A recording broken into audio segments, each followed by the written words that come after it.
Needless to say, my father grew afraid of snow in the winter. When his contract ended a year or so after that, he returned to the UP for one summer to help his mother deal with the mess that was the home place. I need to pause here to describe my family on my father's side. You need to remember as well that I had never met most of them, knowing them only through our old family photos and family story, which don't all involve winter monsters. My father was 28 when he married, and 32 when he became a father.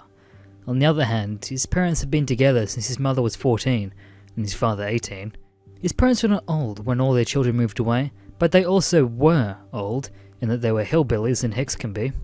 Furthermore, his mother had never done anything by herself, and with her husband dead, had no one to turn to. Only my father was willing to return home and help her. When he got there, the place was a mess. Despite my father dying less than 6 months previously, it looked to him as if a monster had come by and torn apart the whole place.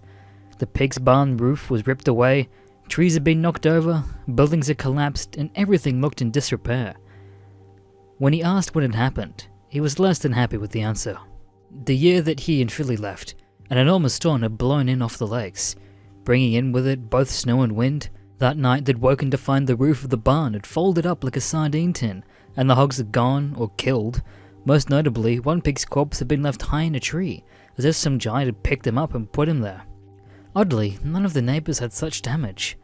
The next year, now even poorer, the family had struggled more. Troubles multiplied after the chicken shed collapsed, with a whole heap of something fell into it, apparently freeing the birds to nature. Another storm the following year took down trees, which destroyed their sawmill and ended their lumber business.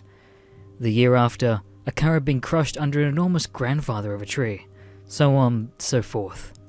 The only year, supposedly, that they had been free of damage had been when the winter, just prior, his father had been feeding a few replacement hogs and fell over and died on the way home. Obviously, the news shook my father up. He couldn't tell his mother the Whiteman did it, nor did he believe that the Whiteman had entirely. But some part of him just couldn't help but feel there was a connection, that the debt had gone unpaid, and that the collector had been unable to find him. Hastily, he helped his mother move and sell what few items of value remained. Before the winter returned, he made sure to be well back into Texas, where they had a short, warm winter free of snow, during which time he had met my mother. Perhaps, ironically, a year later they got married in January. Furthermore, her birthday was in December. My father always liked having happier things in winter times though, so it didn't bother him in the least. Although there were more stories prior to this, they were mostly small ones or small detailed accounts of how animals were stolen. My father had dozens of these, but I can't remember most of them, and I apologize for that. If I can get in touch with my sister, who was much closer to him than I was, I may ask her a bit, but mostly telling the big ones. But when I'm done, I may include a few of the little ones that I forgot. Anyway, although my father had met my mother in Texas, she wasn't from there. She was from Pennsylvania, and her mother still lived there. About when their lease in Texas ran up, the holidays rolled around, and they suggested they head up to where her parents lived for an extended vacation. So a few weeks before Thanksgiving, they headed up there. Apparently, my father was terrified, for if the white man could travel, then he'd surely be there over the winter, and he owed him a great deal of debt. But he couldn't tell his new wife that he couldn't go to somewhere where the actual winter, because of a demon that he made a deal with, now could he? So he tried to play it off as a fear of meeting his in-laws for the first time. Unfortunately, he had hit it off with them, so when he continued to act nervous, he began to raise a few questions with my mother, who one night confronted him and asked him if he was alright. This was the closest he ever got to telling her about the white man. He asked her if she believed in demons and monsters, and she told him no. Well, if she didn't, did she think she could? No, if someone told her they believed in demons, she'd think they were crazy. The conversation was thus dropped. Considering he told my sister and I of the white man from an early age, part of me thinks she must eventually known something about him, but it never came up. Certainly, as time went on, my mother thought of my father as eccentric, if not harmless. Back to the story though. By now, it was cold. Although the snow hadn't fallen yet, one night, a few days before Thanksgiving, he woke up to an ice outside the house. In this ice, he swore he saw a shape, slightly darker than the surrounding, the shape of a vague humanoid creature. By now, he's terrified. He's either gotten so wrapped up in this that he's going mad, or he's been taunted before the first snow even falls. Which is why it does fall a few days later, around on Thanksgiving Day. He loses it. My grandparents were wealthy and had a large family, and for every holiday they threw enormous parties. Thanksgiving was arguably the largest of these parties, and everyone had been planning and working on it for weeks. By the evening prior, people were showing up, and by Thursday afternoon, the house was packed, and it was about then that it began to snow. It all started with my uncle, not the hillbilly one, joking that they were going to get snowed in, and that the slightest of powder began to fall. Like in a horror movie, my father inched towards the window and looked out. The skies were grey, the snow was wafting down. In a panic, he switched the channel off whatever pre-game event everyone was watching to check the weather, which of course began to upset people. Know he'd come up from Texas, and that he had a bit of an accent that could have been Southern hick. People asked if he'd never seen snow before. No, my mother assured them, he's from Michigan. He'd seen it before, he just doesn't like it. By now, he's panicking though, and people are joking about him or just weirded out. His issue wasn't just the white man. It was that he owed the white man that the white man was angry, and that he was stuck in a house with 40 other people that he'd dealt with the white man. Eventually, my mother escorted him out to the bedroom where they were staying. They argued briefly, and he was told to stay there until he was calm or dinner came around. Like a child being put into timeout, my father, among other things, was very obedient. So the thought of arguing back and leaving didn't really occur to him. Instead, he was now trapped in a small area. And unfortunately for him, the room overlooked the large backyard, which was fenced in with just a short iron fence and backed up directly to an empty lot and then the woods. As the snow accumulated and grew darker, he grew more and more anxious. His time was deviated between watching the yard and the woods like a hawk, and trying to ignore the yard and said woods. Finally, at about 7 p.m, he was taken downstairs to eat, but being locked up there had had the opposite effect. He was more nervous and anxious than ever, and it showed. I could go into detail on the dinner, but it's not really relevant to the story. The long story short, it didn't go well, and he eventually was sent back upstairs before anyone else was done. By now, it was dark. Part of him expected the white man to pop up as soon as it was dark, but like a girl getting ready for a date, the white man made him wait. Hours ticked by, and he sat, waiting in front of the window, with just the sounds of the party downstairs keeping him company. Slowly, he began to calm down a little. Maybe the white man wouldn't show up? Maybe all he could do was appear vaguely when he was this far from home? With a sigh of relief, my father decided to head to the bathroom. When he came back though, he just saw the briefest flash of white against the trees. His heart sank, his fear returned, but he still knew he had to go and take a look. Sure enough, lumbering out of the woods and through the field was the white man. He was smaller now than my father had ever seen him, but still larger than a man. I stopped at the fence and looked up towards him. It was clear to my father that the white man knew he was there and wanted something, but was just unwilling to come closer. For a long moment, he stared at the creature. It was clear it was willing to wait until he came out, and something he said compelled him just to go out and meet it and be over with it. It took him a while, but eventually he got his wits about him and decided to do just that. He would not follow it. He would scream if it touched him. Surely with 40 people in the house, it'd drop him and run, or they'd come out and save him. People didn't vanish like that, and no one had ever written about a snow monster actually killing someone in their yard, so with that logic, he dressed and headed downstairs. By now, many of the partygoers were intoxicated and headed out to bed/left, and apparently his escape to the backyard went unnoticed. You would think that with his logic that he would save him if something went wrong, that he would have stayed inside, seeing as they were all too wasted to notice him leave, but he still went on. At this point, 6 inches had fallen and the snow was still falling heavily. It was a bad storm, especially for this time of year, and it seemed to be feeding the creature before him, who had now grown a bit and was closer to his original size. Without words, it once more spoke to him. It told him that he had left and not paying his debts. Had they not made a contract? Failure to go against would insult that contract, be null and void. It would have to go and gather up my father and Philly and take them away. Perhaps feeling cocky for once in his life, my father pointed out he could simply move to a warmer climate, perhaps Hawaii or Brazil, but the white man countered that. Philly would not move there. His other family members and friends would also not move there. And eventually, it can snow anywhere. The contract would not be avoided.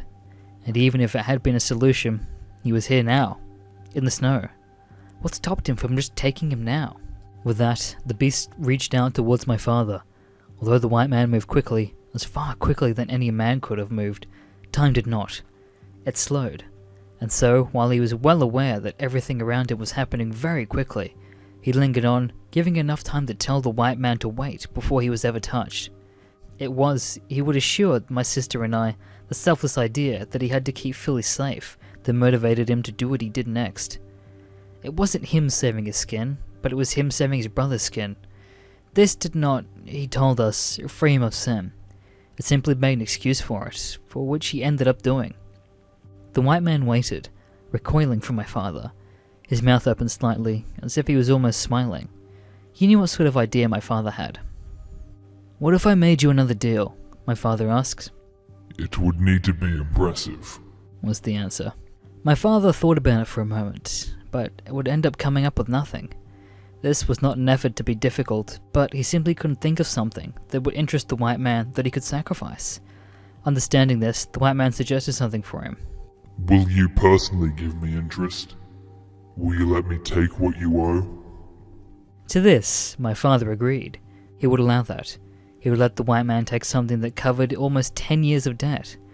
He assumed this meant himself, that the white man would just take him and perhaps give him the debt to his brother to continue paying off. Instead, the monster simply opened his mouth a bit wider. "Deal done." Nothing more was said. The beast simply turned around and headed back into the woods. The soft dents in the snow it left quickly being filled by the new snow. A little confused and more than a little worried, my father headed back inside as he grew more and more uncomfortable. Some part of him was sure that he had made a horrible mistake. That mistake did not come to light until a few weeks later, when my mother grew very ill. Eventually, she was rushed to hospital where they found she had miscarried, but not past the entire fetus, resulting in a major infection. She nearly died and was believed to be infertile until she had me a few years later. My father, of course, always blamed himself for it, and he never told her. He simply apologized over and over for it. He was convinced that all of that had been due to his contact with the white man, and the loss of his unborn child was the payment he owed. The incident, ironically, convinced my mother to stay close to her parents. In case some other medical issue happened, she wanted to be near them and the doctors she grew up with. My father reluctantly agreed. "I may as well just moved home, or to Alaska," was his opinion on it.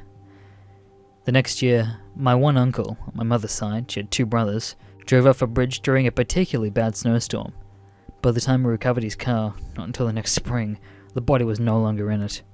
The year later, my grandfather lost two German shepherds he kept in an outdoor kennel, both of them simply vanishing from a locked pen. On the third year, the family suffered no loss, but two locals went missing on a poorly timed camping trip. My father was a religious man, the sort where every time anything went well, he'd thank Jesus or God. On the same note, whenever anything went poorly, it was during the colder months, and was certainly the white man's fault.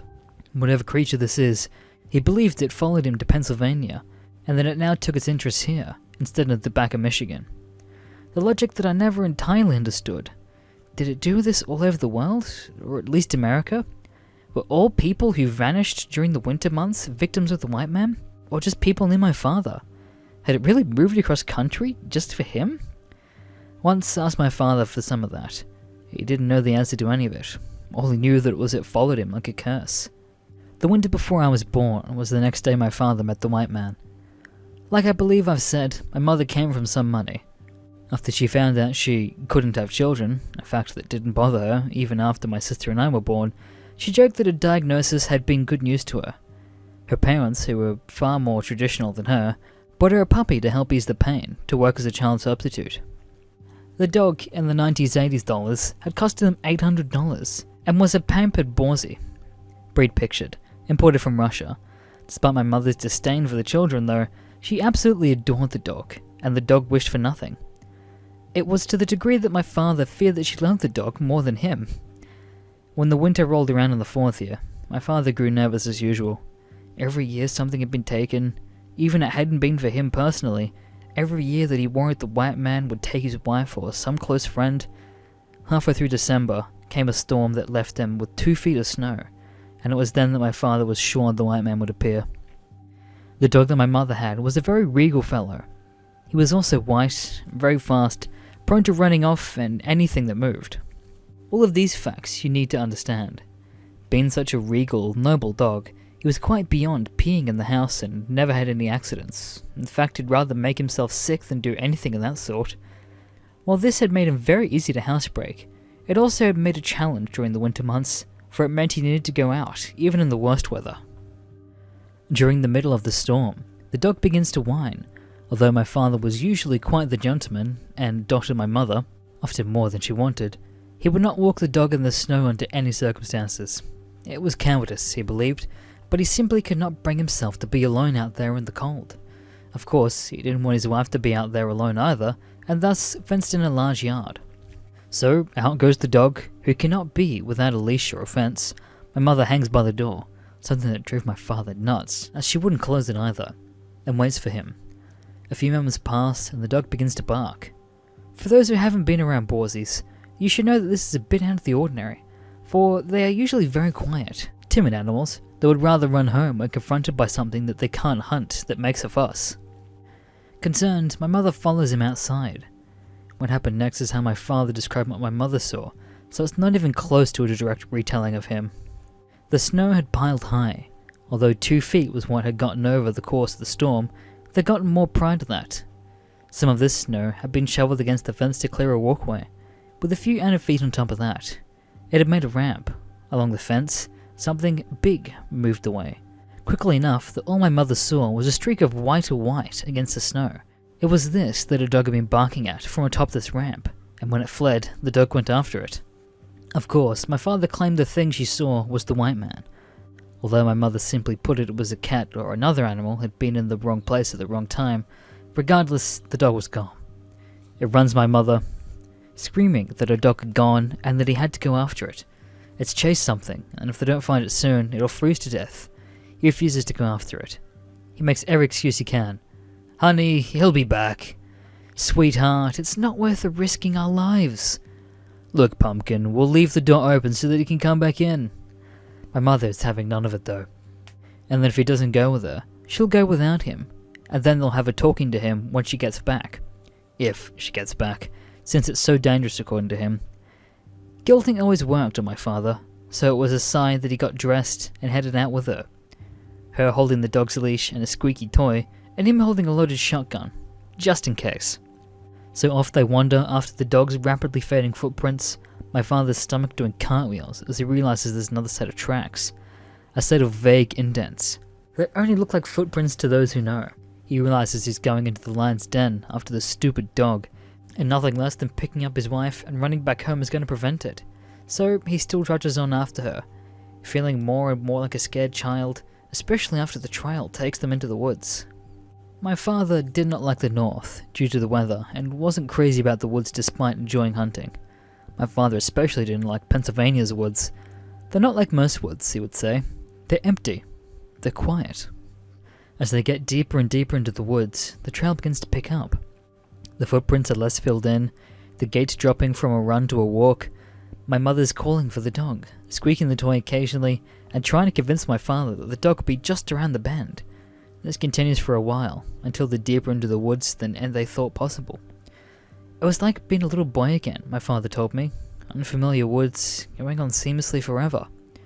Eventually, he almost convinces her to turn around, but that's when they hear a low whine, like the dog that's been hurt. She spins around and catches, just briefly, a glimpse of snow-white fur in her flashlight. Off my mother takes after the dog, calling and squeaking her toy, with my father frozen in the spot behind her, not yet pursuing. That's because he's looking down at the tracks. There's my mother's, his wife's footprints, and the prints of a dog. But there's no vague indents. The prints that had until now been consistent are gone. He calls back to her. Nothing. You can hear her, but she's not going to listen to him, and that means that he has to run after her. Every step of the way, she's just enough ahead of him that he can see her, but not call to her. And the path they're taking is taking them further and further from home. Back then, where they lived, the suburbs only just hit the area. There was their subdivision, and then their backyard. Beyond that was another backyard, and then a street. And across from that were constructing sites and fields, before we eventually hit hundreds of acres of practically untouched woods. If you went far enough, you would get to more fields and old farms, but there was nothing but relative wilderness for miles, and no other big neighborhoods. It was a very real possibility you could get lost and not be found right away. It was a very good place to lure someone poor, cursed, fool away. What happened next would be best described how my mother told it to my father. Every so often, she'd catch a glimpse of her dog, just in the snow-white outline of him, or the fluff of his tail. Whenever she'd give up hope, there'd be the dog. Eventually though, one last time, she'd lost sight of him, and it was then when she heard the snapping sound, followed by the yelping of a dog that sounded too familiar. The sound was carried by the wind, she said. It sounded high and distant, which made it impossible to find where the animal went. Then, there was nothing. The trail ended, there were no more prints, the dog didn't appear no matter how much she called for it. Eventually, my father caught up. He claimed the trail did not continue. She simply didn't understand what she was seeing, and hopefully would never. For, in front of the dog's prints, where they ended, were those indents again. After a few minutes of the two checking around, they found the dog's collar, snapped and hanging on a branch, just high enough to seem off to my father. Of course, my mother believed the dog got caught, broke the collar, and simply was never seen again. But my father took it as a sign. The debt had now been paid for another year. Without the adrenaline of the chase, my parents came to realize how tired they were, and how far they were from home as well. By now, my mother's sobbing. It's too late and dark to keep chasing the dog, and even if she understands that, she's unlikely to get it back now with how fast and far it can travel. Assuming it wasn't spitted away by a demon, of course. My father's crying too, because he knows they're probably lost and probably being watched. The next hour or two they're spent wandering back home, getting more lost at times, before spotting familiar landmarks and eventually making it back. Those few hours, my father said, were some of the scariest of his life. He felt like an animal being stalked, like one wrong move would mean his contract had come up. For a while, he paid it off for now. He didn't entirely trust the white man's word. He had little doubt that if it got too lost, well, that's too bad, isn't it? Still though, they met at home. My mother, now emotionally and physically exhausted, begged him to do one last favour. While she went and undressed and got ready for a long night, could he please go round the back to make sure the dog hasn't somehow beat them home? That he wasn't whining alone in the back gate, asking to be left in? Reluctantly, he agreed. Along the back of the fence, he saw him, a gigantic white form blocking out the natural light of the moon. He was waiting to make another contract, while his teeth sparkling in that almost smile. Without words they spoke once more. Would you like to be free of your debt? Well, of course, was my father's answer, even as though he got a bad feeling what the white man may propose. The white man spoke of a rare opportunity. The next year, he was assured, could be the last year. No more debt.